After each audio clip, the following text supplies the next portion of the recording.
Okay, I promise. Just tell me what your plan is. It's very simple.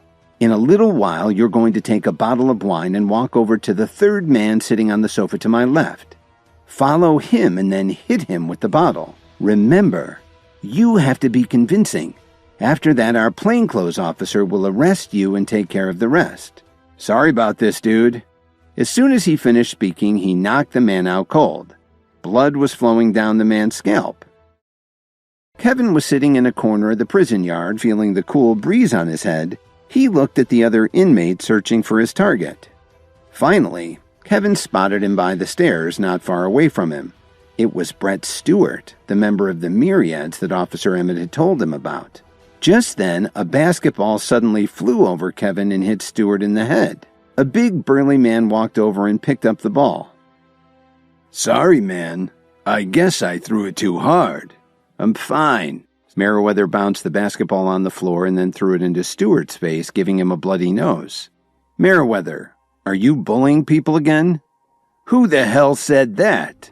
Don't you remember me? So it's you.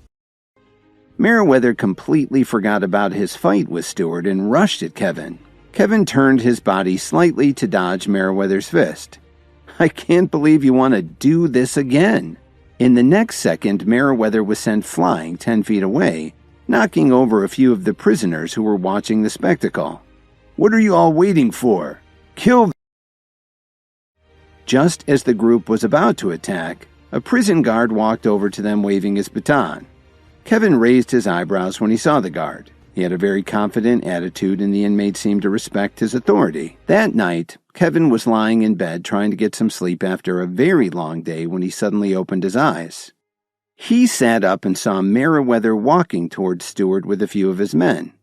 He was holding a pillow in his hand. Kevin couldn't believe that Merriweather actually wanted to kill Stewart. What are you guys doing in the middle of the night? This is none of your business. If you know what's good for you, you'll make believe you didn't see anything. Just go back to sleep. Do you really need to kill him? Let's kill this right now. Kevin calmly kicked Merriweather in the chest. At the same time, he ducked every blow thrown by all the other attackers, moving through them like lightning. How did you get so much stronger since the last time? Before Kevin could reply, a few prison guards who had heard all the noise rushed into the large room. Are you okay, man? Thank you for saving my life. I owe you one. 3 days later, Kevin's grandfather, Randall Williams, was sitting in an armchair at the family's mansion in New York. Sitting on a chair next to him was a middle-aged man in a business suit. May I ask why you called me to New York on such short notice? Please, this is a serious matter, Mr. Roundtree. One of my grandchildren has disappointed us greatly. He went so far as to bring outsiders into our home to fight with us. I need to do something to protect my family, and I know that you have the resources to help. Our products aren't for everyone. It takes a lot of preparation and training, too. That's why I brought you here. I've heard that Light Street Labs has an herbal pill just for this purpose. That's right, Mr. Williams.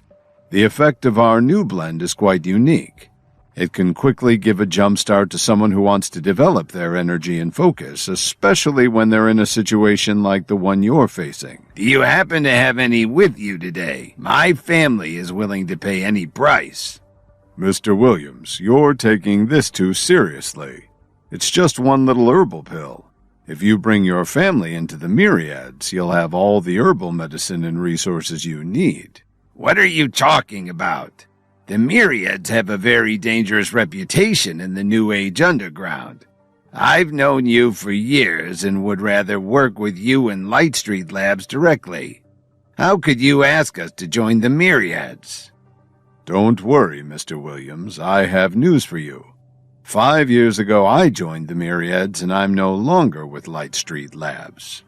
Mr. Williams, as long as you're willing to bring your family into the Myriads, I guarantee that the benefits will be beyond your wildest dreams. You're putting me in a difficult position. How could I bring my family into an organization like the Myriads? After 2 weeks, Officer Emmett still hadn't found any evidence to keep Stewart in custody, so they had to release him. Kevin, gotta go now, but I'll definitely find a way to contact you. Don't worry, I got a short sentence, so I should be out real soon. The next morning, Kevin was released too. Just then, a tall, lanky guy and a tough-looking man suddenly walked up to Kevin. Mr. Williams, our boss would like you to come along with us. Half an hour later, Kevin arrived at a bar a couple of blocks from North Michigan Avenue. The men led him into a luxurious private room. I told you I'd be waiting when you got out. You didn't have to go to all this trouble. Please forgive me, my friend. The prison wasn't a good place for us to talk. That's why I deliberately concealed my identity. Oh, then who are you really? Have you heard of the Myriads? I'm one of the top bosses in the organization. The Myriads? That's right. Since you and I are brothers now, this is your chance to put your skills to work. From now on, you'll be the enforcer of the Chicago Myriads. When he got to the Whistler, Kevin saw someone familiar outside the building. It was Dalton Steele's wife, Miranda, being chased down the street by more than a dozen people. Stop it! Kevin, go and find Dalton! If you know what's good for you, you'll get out of here right now. If you don't, I promise it'll be painful. I'll tell you what. I'll give you just 1 minute to get out of here. Have it your way. Brothers, get him. Kevin, you have to get out of here now. There are too many of them. If I let these guys get you, how can I ever face Dalton again? Screw you, the group's leader shouted as he rose from the ground and slashed at Kevin's back with his knife. His clothes instantly turned red from all the blood. Kevin, don't worry about me. Save yourself. A few of Stewart's men had gone outside to see if Kevin had arrived yet, and they saw the fight. One of them yelled, "What the hell's going on? They're attacking our enforcer." In seconds, dozens of members of the Myriads rushed out of the hotel and surrounded Dominic Archer's group with murder in their eyes. Who the hell are you? Your worst nightmare. As more and more of them rushed out of the hotel to help Kevin, Dominic's men had no choice but to surrender. Kevin, can you hear me? Please hang on. I'll be fine, but you should get out of here and go find Dalton. And don't go out alone from now on. Hang on, Kevin. We'll get you to the hospital. The hospital staff couldn't believe how many people came in to drop Kevin off. As soon as they were sure that he would get good treatment, most of Stewart's group left. Kevin looked at the men who were standing guard over him. What are your names? I'm Spencer. And I'm Derek. From now on, the two of you will be my deputies in the Chicago branch. When I'm not around, you'll be in charge. Once he was alone, Kevin called Miss Wilson and asked her to come to the hospital if she had the time. Sir, what happened? I'll be fine. Just tell me what you found out. There's clear evidence that Victoria and Jason Jones conspired to steal Lily's shares and have her banished from the family. In order to pay her bill, she got a job as a broadcaster with our company. Is the import-export company also in the hands of the Jones family? Yes, sir, they took that too.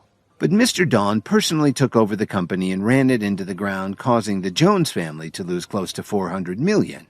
Please log in and arrange to have $100,000 transferred each day to Lily's payroll account. Make sure it's from my personal account, not the company's. His phone vibrated, snapping him out of his daydream. He looked at the caller ID and answered, Hi, Marshall. It's been a while. What have you been up to lately? I saw how well you could refine herbal medication, so I got some of my men together to find you tons of herbs and stuff. I'm wondering where you want me to send them. At the same time that Kevin was turning his apartment into a New Age medical lab, Lily was broadcasting a live show. She also attracted tons of fans who sent her donations or bought memberships. As soon as Lily started her show, a fan with the username Immortal Sword Inheritor sent her a series of donations for her account. Thank you, Immortal Sword Inheritor. Goddess, why don't you do it? Dance. I'm sorry, I never learned to dance. Is this your first live stream? Don't you know I've donated more than anyone else? You need to do what I say. Lily began to stand up from her chair, but just as she was about to dance, someone using the handle Mighty Moose donated $50,000. Now that I'm the high tipper, I have a request. Just talk for a while. Don't bother doing anything else. Meanwhile, Kevin was at his apartment in Corwin Tower putting ingredients into a medicinal cauldron that he'd had delivered. Suddenly, there was a flash of lightning from the storm outside. Then the lights flickered for a moment. Kevin looked towards the living room and saw a figure standing there. "How did you get in here?" "Pill refinement should be taken very seriously, especially with what some call the heaven and earth pill. Who are you?"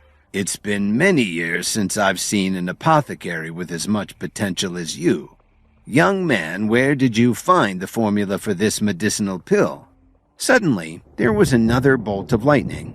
It made the whole apartment shake, and when Kevin looked at the cauldron, the green glow became brighter and brighter.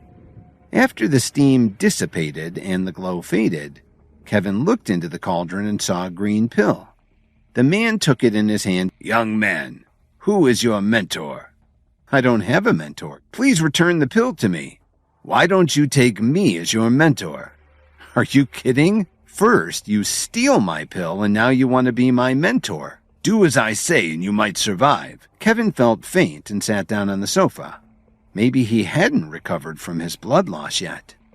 Moments later, he saw 7 or 8 figures appear on the veranda. "I didn't know there were any apothecaries in Chicago. I thought I'd be able to meet a master apothecary, but it looks like I came here for nothing." Kevin watched as the 2 figures looked around the balcony. The storm finally moved off over the lake and they disappeared again. Who were those people? Kevin had just asked this question when he saw the old man staring at his ring.